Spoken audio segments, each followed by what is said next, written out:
All right, Econ friends, hello there. So hopefully you went through the last lecture and you have now decided to tackle all of those examples that I laid out for you before. Let's go through and figure out some solutions, okay? So again, if you haven't done them, don't watch yet.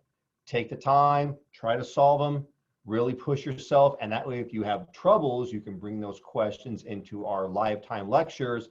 We can sort it out. You really need to understand how this market analysis works because a lot of our later work in the class is going to be based on it, okay? So with that said, let's go through the examples. Let's jump in.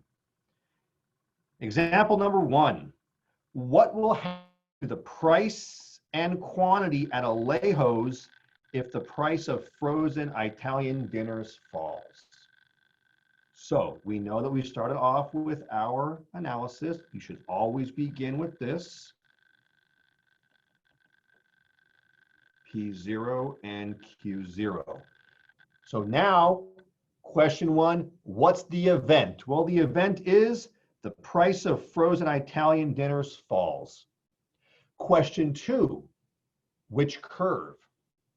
Well, you should be thinking that frozen Italian dinners might be a substitute for fresh and tasty Alejo's. And if so, you'd be correct. You need to understand that we're talking here about subs. And since we're talking about substitutes, the demand curve is in play. So question number one, what curve? The answer, the demand curve. The next question is, which way?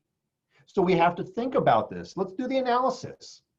If the price of frozen Italian dinners falls, that makes those relatively more attractive. And that makes Alejo's relatively less attractive because again, even though the Alejo's price didn't change, the fall in the price of the substitute makes Alejo's relatively more expensive. And consumers will substitute out of Alejo's and substitute into frozen Italian dinners. Therefore, we suspect that the demand for Alejo's will fall. Step one, event, we got it. Step two, which curve, we got it. Step three, which way, we got it. Now we just put it together by drawing a new curve. We'll call that D1. Put our arrow, new equilibrium, P1, Q1, and there's our answer.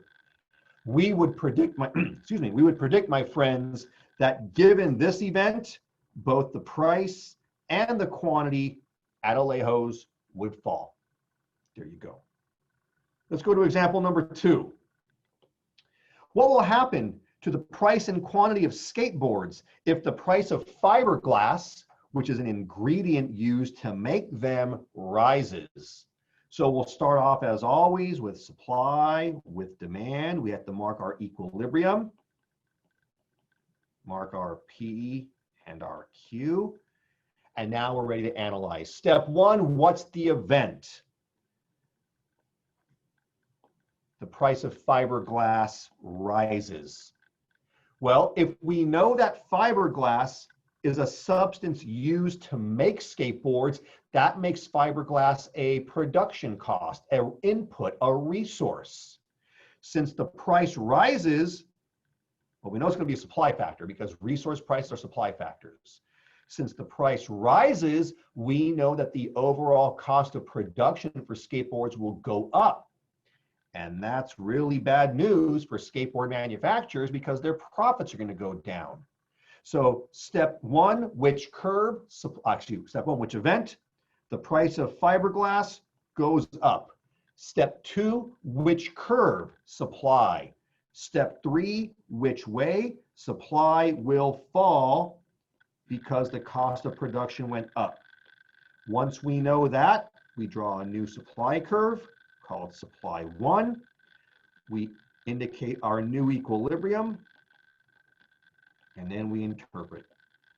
And we would conclude, my friends, with the prediction that if in fact the price of fiberglass rises, we would see overall price increases and overall drops in quantity in the skateboard market, ceteris paribus.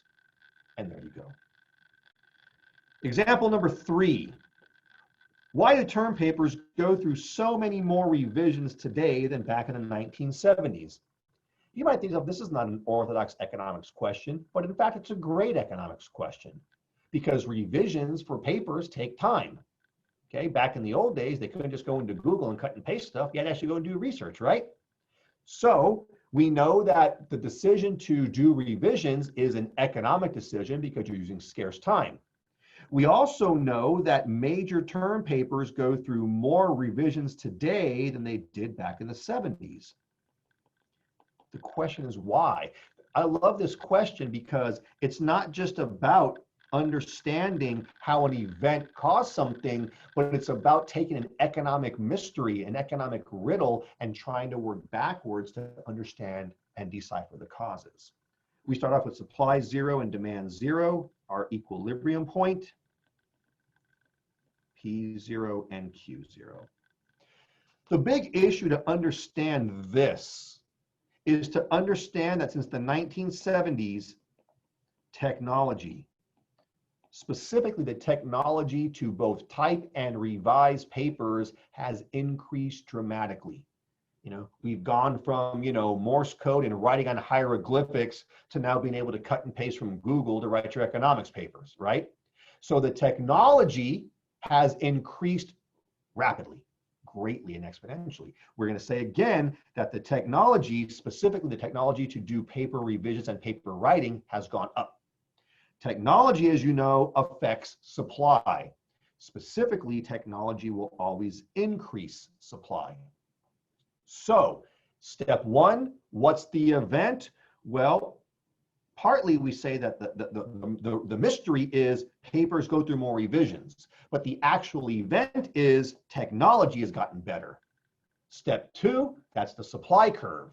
Step 3, it increases.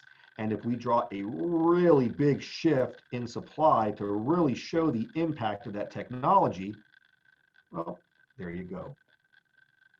We can say that the price of term paper revisions, remember, not all prices are money prices, that the price of revisions as measured in terms of time lost, for example, the opportunity cost of the time that you took to revise, the price of revising papers has gone down, and as a result, the quantity, the number of revisions has gone up. And now we've solved that mystery. Example 4. Interesting question here. Why do the prices of some goods, like airline tickets to Italy, go up during heavy periods of consumption, while other prices, like sweet corn, go down? This is a great question because it gets to the heart of people who reason incorrectly. There would be some people who would say, well, prices are going up while other prices are going down. So clearly those economists have their heads up their asses and their models don't work. But in fact, the models do work. Remember we said earlier in our last lecture, I gave you a warning, never ever reason from a price change. You have to take a step back and ask what caused the price change. Let's do, for example, first the market for Italy tickets. So we're going to label down here that our market is for tickets to Italy. Originally, at equilibrium, supply and demand meets here, and we have a price for tickets, P0, and a number of tickets sold, Q0. During months of heavy consumption, in other words, during the tourist season, the demand for tickets has gone up. People want to go to Italy and have nice food and be ignored by very attractive people when you try to flirt with them, right? So the demand is going to go up. So we're going to have this increase in demand, shifting our demand curve to the right. We have a new equilibrium, and we have the price of tickets to Italy going up. Now people would say, okay, well, that makes sense. I get that because I have been to Italy and I've been ignored by the pretty women there when I tried to flirt with them, but I don't get how this ties to sweet corn. So let's go down here and do an analysis for sweet corn. We're going to start off with the same analysis, S0 and D0 and the equilibrium point and the equilibrium price of sweet corn and the equilibrium quantity of sweet corn. Here's the difference. With the Italy example, the heavy consumption was driven by a demand factor. In the case of sweet corn, the heavy consumption is driven by a supply factor. That's the key to understanding this question.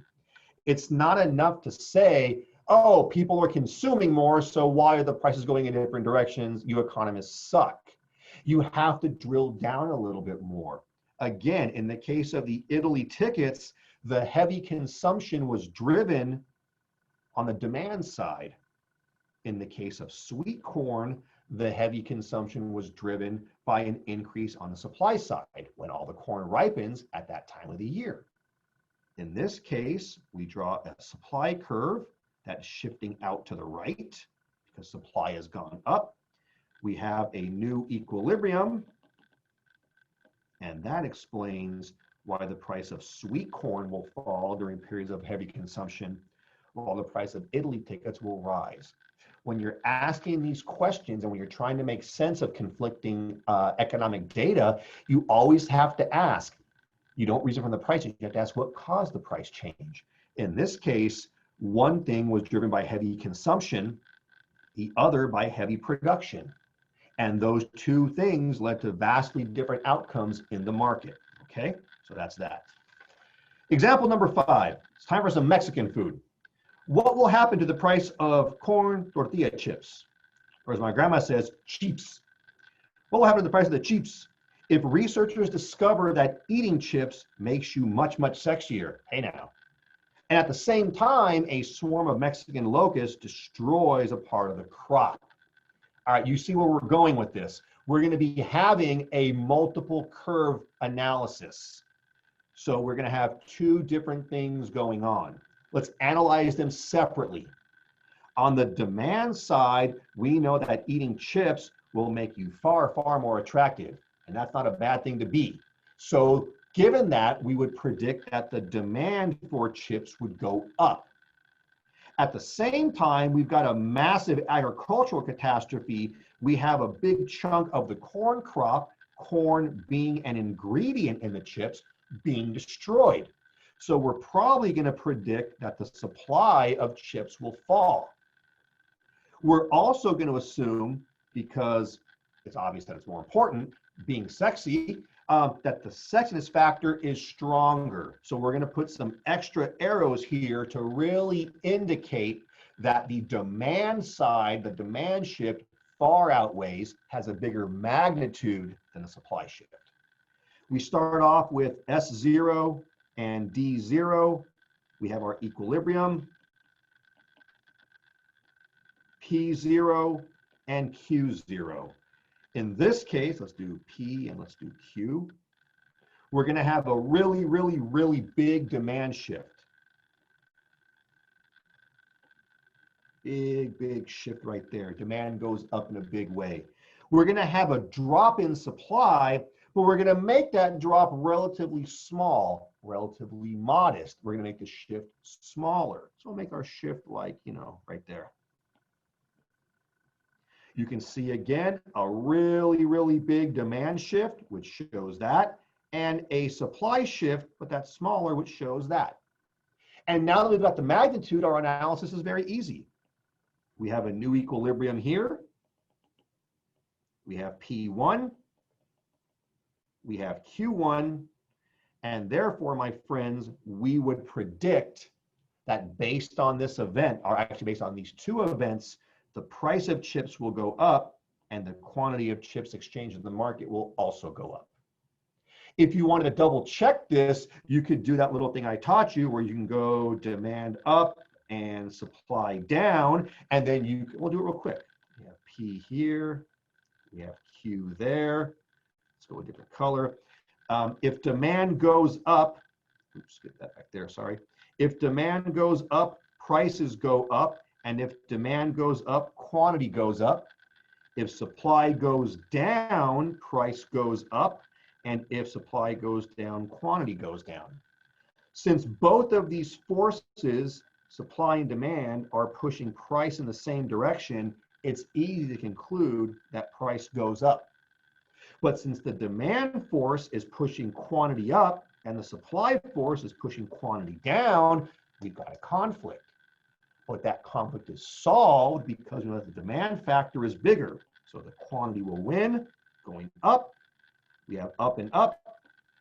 We reconcile, and you've solved it while enjoying healthy chips and becoming much sexier. Good for you. Okay, there you go. The next question is tied to this. Given what's going on here, what will happen to the price and quantity of salsa?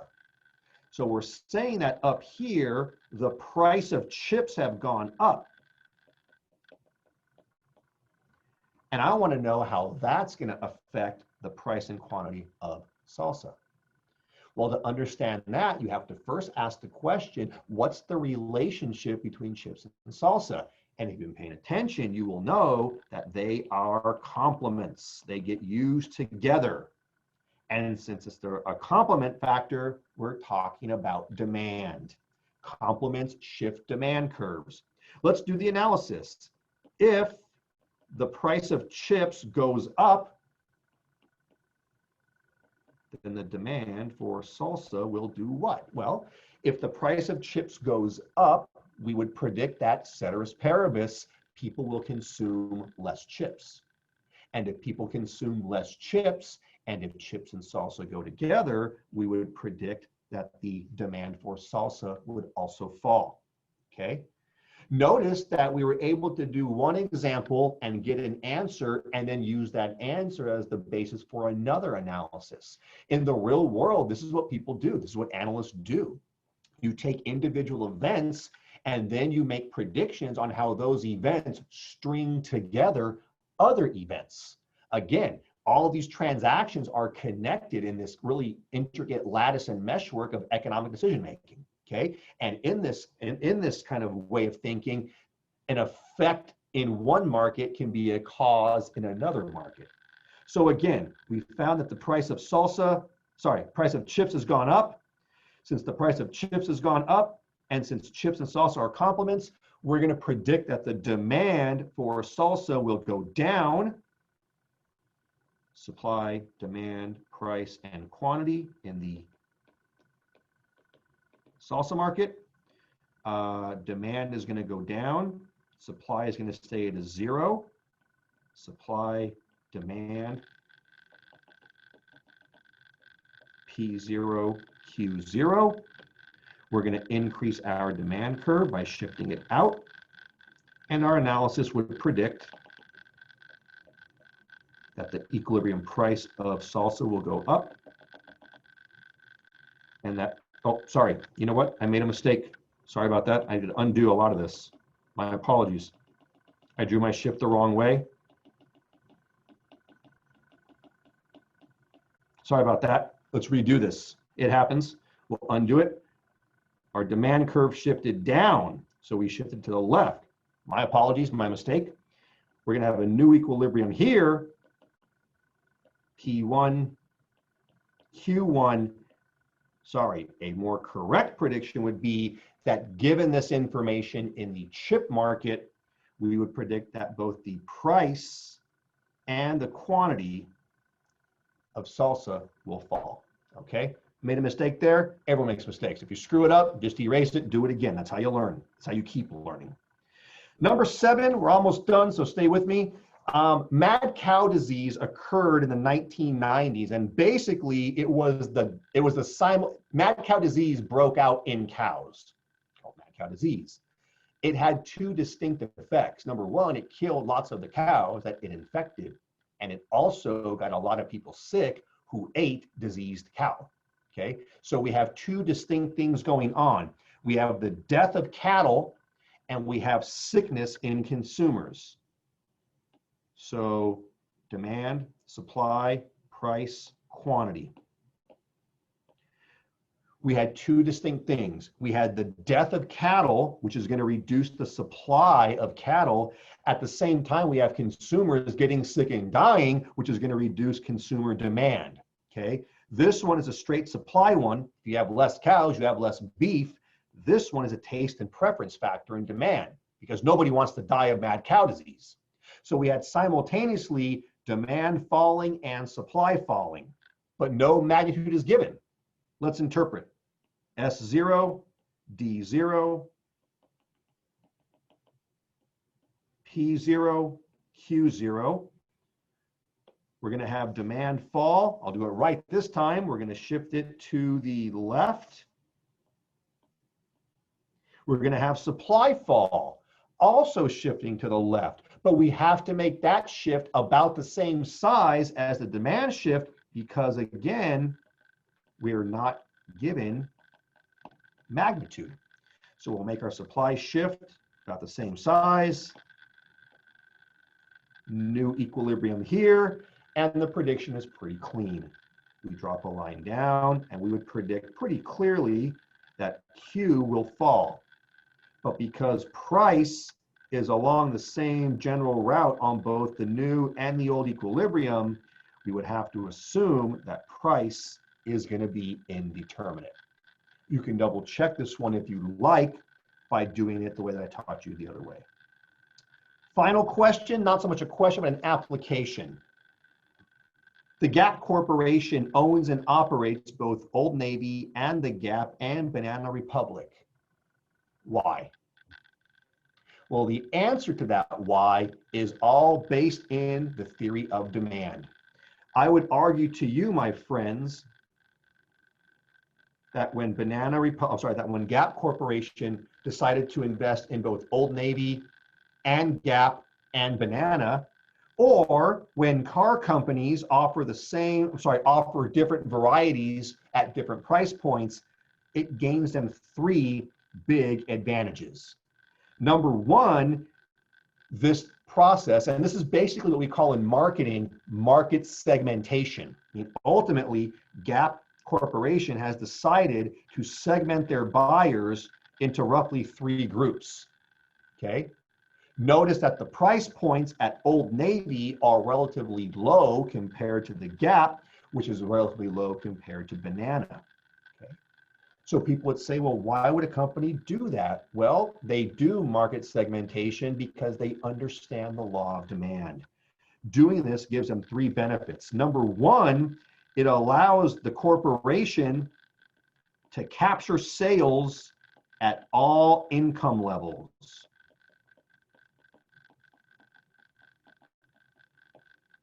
By having one store that will be classified as an inferior good store, again, inferior good does not mean the products suck, it's just the connection between income and consumption.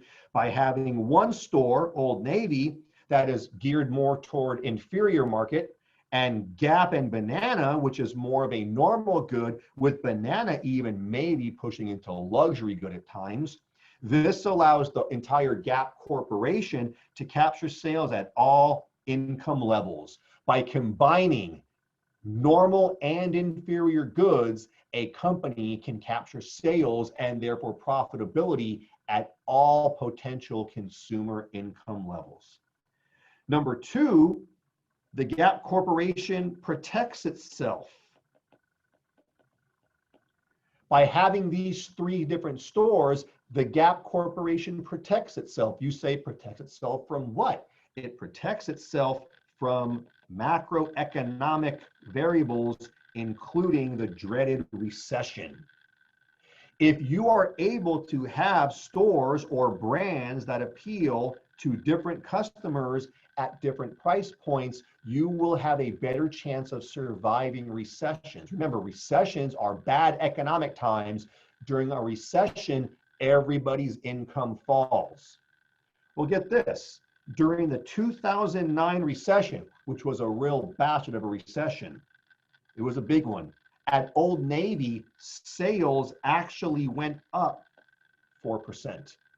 So this strategy of market segmentation served as a hedge that protected the gap in a recession.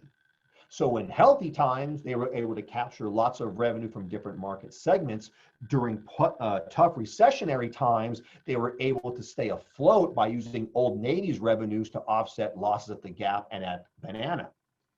And the third thing they did in doing this is the Gap Corporation has locked itself into customers for their entire life cycle.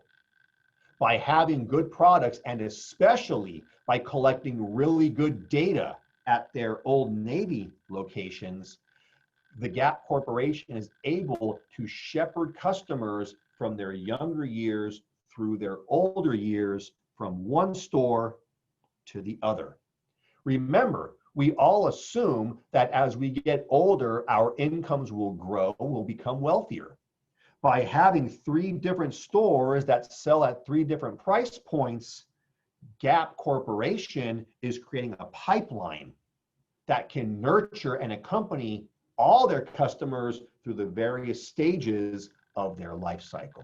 And that leads to increased profitability. Now that profitability has taken a shit since COVID, but the point of it is, in normal economic times, these are good strategies. That's why we see car companies doing the same thing. It's a way to protect yourself, to hedge your bets across both normal and inferior goods, and to take what would be a very limited customer pipeline and extend it over a customer's life. And if you can understand that, as well as these examples that we did together, you are well on your way to thinking like an economist. So at this point now, my friends, you are done with Module 3. Congratulations. It's been a good job. Thanks for sticking with me. Enjoy your time away from the videos for a couple of days, and then we'll jump in next time to Module 4. Take care. I'll talk to you soon.